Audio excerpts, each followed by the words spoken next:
आप भी जान रहे हो कि लगातार तारीख तय हो रही है कि इस तारीख को आ रहा हूँ, इस तारीख को आ रहा हूँ, तो उनकी बातों पे तो कोई सच्चाई है नहीं कि ईश्वर की मर्जी के बगैर कई चीज़ें नहीं हो पाती। अब ईश्वर की मर्जी है, समय है और मुझे न्याय मिल सकता है। रुद्रपुर में राजकुमार ठुकराल और मीना शर्मा को लेकर जो चीज़ें चल रही हैं, एक ऑडियो को लेकर जो विवाद चल रहा है, उस विवाद के बाद आज मीना शर्मा फिर से एसएसपी ऑफिस पहुंची है। आगे क्या कारण रहा, उनसे बात करते हैं। मेरी नमस्कार, क्या कारण रहा आप आज एसएसपी ऑफिस गई थी और आपने क्या वहाँ बातचीत की है?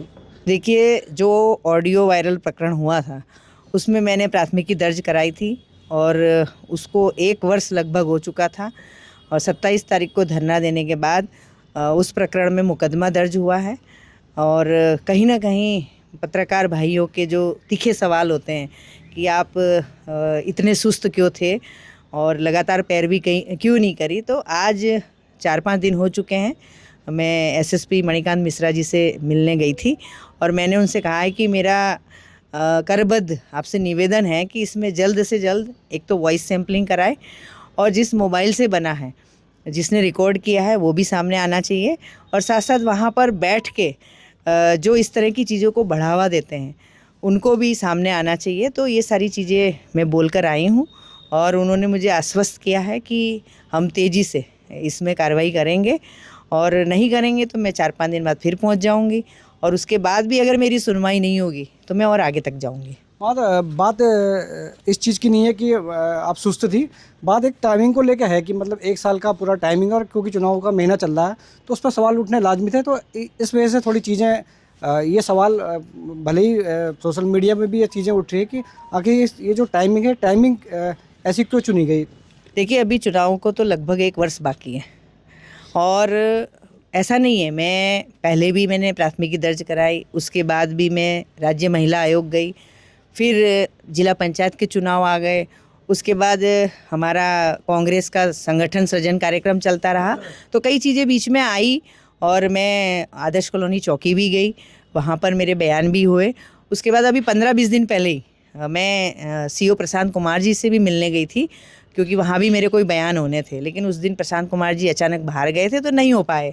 तो ऐसा नहीं है, धीरे धीरे मेरा प्रयास था, लेकिन कई बार ऐसा होता है कि ईश्वर की मर्जी के बगैर कई चीज़ें नहीं हो पाती। अब ईश्वर की मर्जी है, समय है और मुझे न्याय मिल सकता है।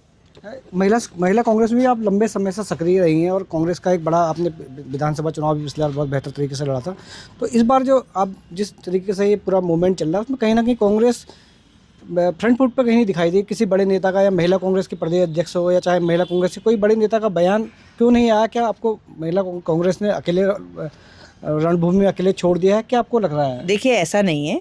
कल ही जो महाराष्ट्र से हमारी प्रभारी बनी हैं सुनीता गावड़े जी, उनका कल फ़ोन आया, आप मेरे मोबाइल में भी देख सकते हो, और उन्होंने मुझे विस्तृत सारी चीज़ें पूछी हैं और उन्होंने बिल्कुल आश्वस्त किया है कि महिलाओं की लड़ाई हम लड़ते हैं न्याय की, तो आप तो हमारी पार्टी की महिला हैं, हम आपके साथ खड़े हैं और आपको जब ज़रूरत है आप फ़ोन करेंगी, मैं महाराष्ट्र से सीधे आएंगी।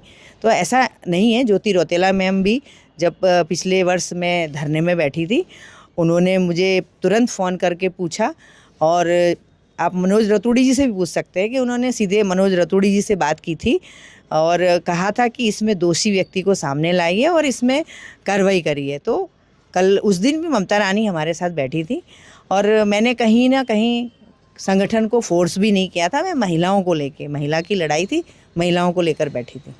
दूसरा एक अंतिम सवाल ये है कि कुछ दिनों से कयास थे कि राजकुमार ठुकराल कांग्रेस में उनके आने की संभावना है, तो इन चर्चाओं के बीच इस तरह की जो चीज़ें सामने आती है इसको किस रूप में देखती हैं? तो आपको अगर न्याय नहीं मिला तो आप कहाँ तक इस लड़ाई को लड़ेंगी? देखिए बंगारी जी, पिछले 4 वर्ष से आप भी जान रहे हो कि लगातार तारीख तय हो रही है कि इस तारीख को आ रहा हूँ, इस तारीख को आ रहा हूँ, तो उनकी बातों पे तो कोई सच्चाई है नहीं।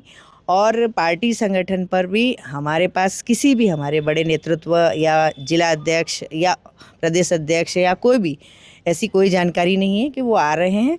और मैंने कहा ना कि ये मेरी लड़ाई जो है वो महिला के चरित्र पे जो एक प्रहार हुआ है उसके लेकर है, तो ये अलग विषय है, इसकी मैं लड़ाई लड़ रही हूँ। ये थी हमारे साथ मीना शर्मा जिन्होंने हमारे सवालों का जवाब दिया। फिर एक नई तरीके से आपके सामने हाजिर होंगे। चंदन बंगारी, रुद्रपुर।